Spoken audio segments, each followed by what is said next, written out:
The words were quiet. Too quiet, considering 13 of the most decorated snipers in the world had just failed the same shot. A 4,000-meter target perched beyond the far ridge, barely visible through mirages rising from the sand.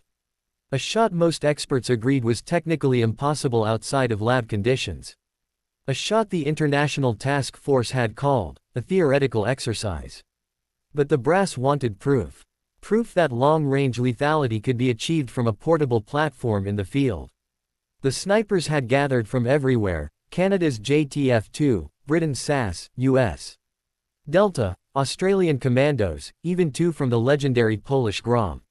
Records stood among them like invisible medals. Their rifles were the most advanced on the planet. Their reputations spoke louder than the desert wind. And yet, 12 bullets had disappeared into the heat haze, one after another. The 13th shot hadn't even reached the ravine. Every man who'd stepped forward had returned with the same look: disbelief that the conditions had beaten them, and a subtle relief that their failure would be shared by the others. Colonel Arden, the overseeing commander, had his jaw locked tight, sunglasses hiding the frustration in his eyes. "We can call the test," he said, voice hard. "Conditions aren't ideal. Wind shear is." "Let me do it," the woman repeated. Every man turned. Some hadn't even noticed she was there. A dark figure standing slightly behind the line, cap low, black hair tied back, hands tucked into the pockets of a wind-torn jacket. No patches. No rank visible. Just a calm aura that didn't need introduction. Arden stared at her. "Chief, this isn't for you." "It is now," she said. Her name was rarely spoken aloud. Officially she was just Chief Samara Hale, assigned as an observer from Dev Group, the tier above SEAL Team 6, the one even SEALs whispered about. She had no social footprint, no combat footage, no interviews. Only rumors, triple volunteer deployments, confirmed hits beyond 2,000 meters, a joint operation where she neutralized a convoy through a storm at midnight. Some called her the best unknown sniper alive. Hale stepped forward while the men exchanged looks, amused, curious, annoyed. One cleared his throat. "No offense, Chief, but everyone here trained years for 4,000 meters doesn't care about years," she said. "Only the math." The way she said it wasn't arrogant, it was just truth. Arden exhaled. "Fine. We're already here. Show us." She moved past them without hesitation. No dramatic pause. No posturing. She knelt beside the rifle platform the last sniper had used, a custom .416 weapon with a suppression system calibrated for extreme drops. The barrel still radiated heat. She slid fresh gloves on, checked the chamber, then removed the magazine. "Whose Zero is this?" she asked. "Mine," said the Polish sniper. "Verified at 2,500. After that the curve becomes a wall," she finished. "Did you adjust for the thermal bloom on the mid-ridge?" He blinked. "The what?" She didn't answer. She simply swapped the magazine for her own, a round she'd kept in a small insulated case clipped to her belt. Temperature control. Nobody else had bothered. She lay prone. The spotter assigned to the station hesitated. "Do you want my table?" "No. I want yours." He frowned, confused, then handed the ballistic chart over. She placed it beside the rifle, not looking at it again. The others watched. The sun shimmered. The wind hissed across the ridges like an invisible river. She adjusted elevation. Then windage. Then elevation again, reading the microcurrents through the distortion in the glass. Her breathing slowed until even the spotter wasn't sure she was breathing at all.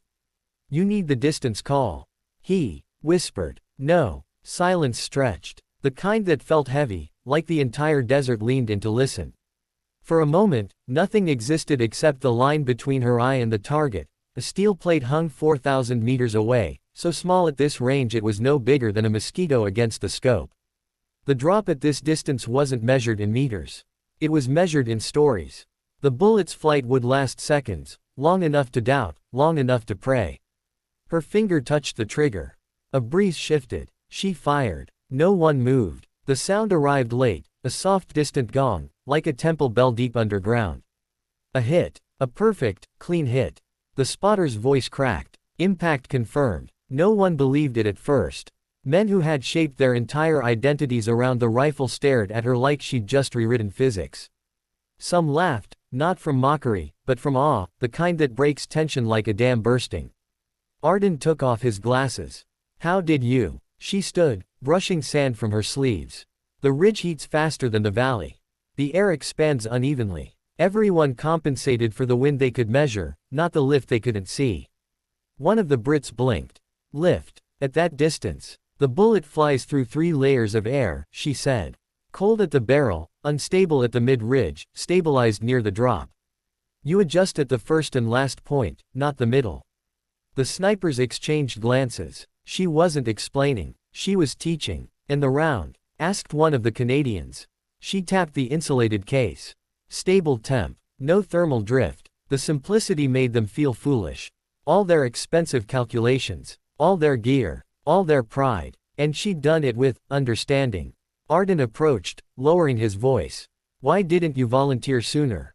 She shrugged. You were still learning. Learning what? How to fail without blaming the rifle. A few men winced, but not from insult, from recognition. Their failure had been emotional, not technical. The Polish sniper cleared his throat. Chief, would you take another shot? To confirm. No, she said. The single word shocked them almost more than the hit. You only need one if you understand why it worked, she added. 2 means luck, or bad math. Silence again. Different this time, reverent. What do we tell command? Arden asked. She picked up the rifle case, slung it over her shoulder. Tell them the distance isn't the limit. The shooter is. She turned to leave. One of the younger snipers, cheeks red with embarrassment and admiration, suddenly called out, Chief. How long did it take you to learn all that?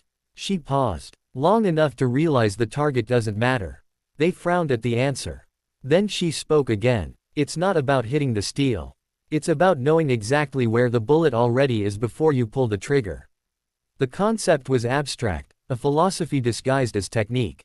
Some of them would think about it for years.